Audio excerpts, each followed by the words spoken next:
All right, I'm going to be addressing some more problems that are based off these warm-ups that I'm working on for you guys. This is from warm-up 67. It's available already on the Google Classroom. If you're teaching 7th grade math, I have you way ahead of the game from everybody else. You're already at number 70. My goal is to get to 100 or more because we have them all year, 90 minutes a day. You might be able to do one or two per day, or you might be able to for sure pull off maybe the 130, 120 right before you get to testing. Either way, if you don't get to every single standard, that's okay. And just getting the major conceptual concepts covered here. I want to address this problem a little differently. What I remember being taught when I was in the classroom is that this is a division problem that looks like this. 26.95 divided by 5.5, because we make that connection that this is a half is 1.5. Yes, I'm dividing a positive by a negative, and hopefully our kids know the rule already. The answer is negative. And notice that all the answers are negative right here. And then what do they teach us from back in the 60s and 70s to move that one thing over? And now I got 269.5 divided by 55. And then we do the whole work. We do a traditional algorithm, and we eventually get to that negative 4.9. I'm not trying to bash the traditional algorithm. What I'm trying to do is just tell you there's other ways for our kids to look at this problem. And I'm going to go back to our conceptual anchor in mathematics for multiplication, division, and you know I'm going to do the area model. So at this point, if you want to go ahead and stop the video because you don't like it, you can stop it. Hope you don't. Again, this is not necessarily for the teacher, but it's for the teacher to be able to help out our kids, guys. And some of our kids were brought up using the area model for multiplication, division. So let's see what we can do. Let's try it out. So yes, we're going to use the 5, and over here is that 1/2. We're decomposing this number, right? So I got this is 5 and this is half. Not completely drawn to scale, but I'm getting as close as I can. So I'm going to ask myself, what times 5 gets me close to 26 without going over, right? We know it's 5 times 5. 5 times 5 will get there. But we know it's not 5. But I'm going to do a 5 here just so you can see. Sometimes our students will do this, and they're going to try that 5. So I want to be a student when I do this one. So I'm going to go ahead and write this in blue. Right? So we got here is the side length, which is 5 1/2. And then the area of this entire rectangle should be 26.95. And if you got to my sessions when I go over area model, this is exactly what we're doing here. So if I put 25 here, I'm really close. Right? Well, it's not here, but it's okay. Well, what was the text box entry? Well, then I would go, okay, well, 5 times 5 is 25. 1/2 times 5 is what? But let's think of this instead of as what is half of 5? 2.5, 2.5, right? And so I got this 26.95 over here. I'm going to be subtracting, right? I'm removing here. But when I add this together, I'm getting 27. It's too much, right? But notice that it's really close. So I know my answer is 4.9. So it doesn't work. I can actually stop right there. I already know my answer is going to be B. Just by using the 25, because I'm so close. I'm 27. I get 27 here. It's only 0.05 away from the actual answer. Well, the only one it can be is B. I am done. I am finished. I don't have to do any more work.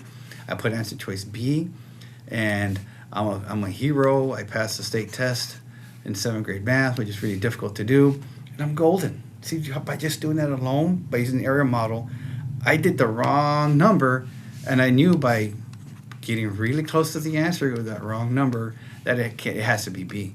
How neat. I love the area model. But let's go ahead and get the right answer. So let's use 4.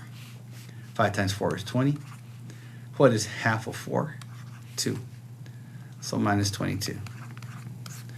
There's my 4.95. So now, notice again how this is really close to 5, right? So it's 4 times, if it was 5, it'd be 1, but we're going to use 1.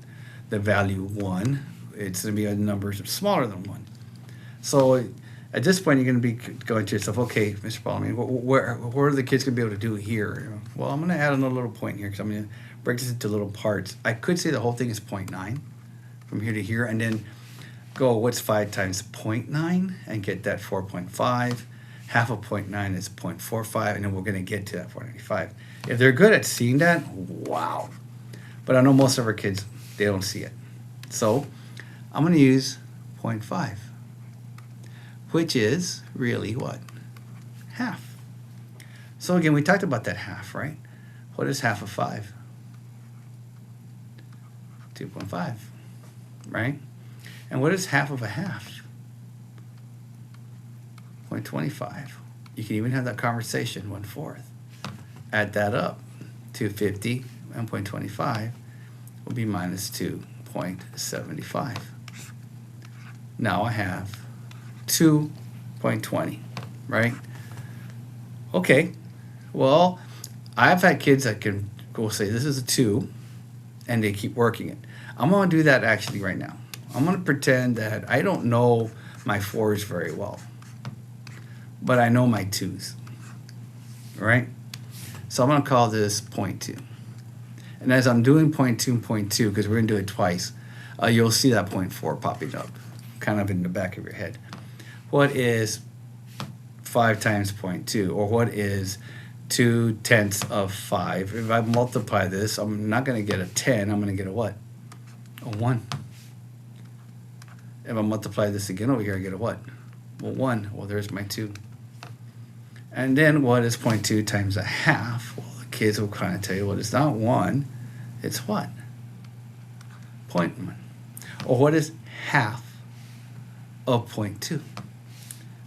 0.1 plus 0.1 is 0.2, right? So what is half of 0.2?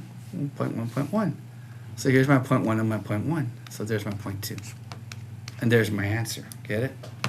Now, if they see that, great. Some kids will see the 4. What is 5 times 0.4? Well, they'll see the what? They'll see the 2. 5 times 0.4. Oops. Is 5 equal groups of 0.4. So it's 4/10, 4/10, 4/10, 4/10, and 4/10. Add all that up.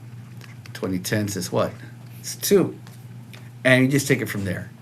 Then what is half of 0.4? Well, 0.2. Ta-da. And they might see it that way. I do both with the kids whenever I go tutor and help out in the classroom, just so they can see the 2 different ways to get there. But this here, me using the area model, just kind of breaking things down a little different from the student. If you haven't done the area model yet and you want to try it. But don't do this right before the state test. They have to see it, they got to practice it, and get comfortable with it. They have seen it before in elementary, more than likely to see it the same way we're seeing it here, which is symbolic, the last step of CPA, but at least they've seen it. So a lot of my teachers elementary, sometimes they don't bring out the tiles or whatever, the basement blocks and so on. They skip it and go straight to here. Fine, at least you got something to fall back on to attempt to help your kids out. So I hope these videos are useful, and hope you try this out with your kids.